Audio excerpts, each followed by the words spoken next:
નર્મદા જિલ્લાના ભાજપામાંથી સસ્પેન્ડ થયેલા અને હાલ આમ આદમી પાર્ટીના નર્મદા જિલ્લા પ્રમુખનો હોદ્દો ધરાવતા નિરંજન વસાવા સામે રાજપીપળા પોલીસ મથકે ફરિયાદ નોંધાઈ છે, જેમાં પેવર બ્લોકના 1,86,000 રૂપિયાની માંગણી કરતા 2023 રૂપિયા બાકી હોવાની ફરિયાદી મનીષ વસાવાએ રાજપીપળા પોલીસ સ્ટેશનમાં નોંધાવી છે, જેમાં જાનથી મારી નાખવાની ધમકી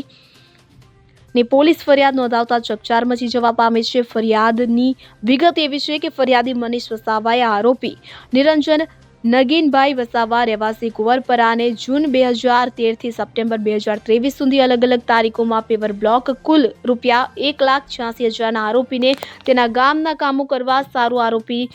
ના કયા મુજબ આરોપીના ગામમાં નાખી આપતા આરોપીએ 5-6 માસમાં પેવર બ્લોકના તમામ નાણાં આપવાનો પાકો ભરોસો અને વિશ્વાસ આપેલ, તેમ છતાં આરોપીએ જણાવેલ સમય મર્યાદામાં ફરિયાદીને પેવર બ્લોકના નાણાં ન આપતા ફરિયાદી તથા સાહેદો બાકી નીકળતા નાણાં લેવા અવારનવાર આરોપીના ઘરે જતા તેમજ ફોન ઉપર સંપર્ક કરતા નાણાં આપવા બાબતે બહાનાઓ બતાવી ફરિયાદી અને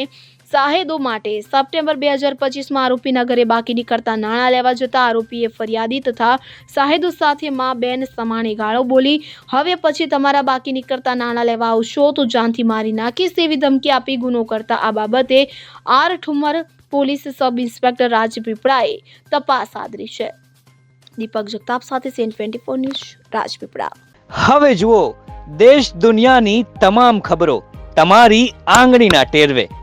ઉઠાવો મોબાઈલ અને ગૂગલ પ્લે સ્ટોર પરથી ડાઉનલોડ કરો અમારી CN24 ન્યૂઝ મોબાઈલ એપ।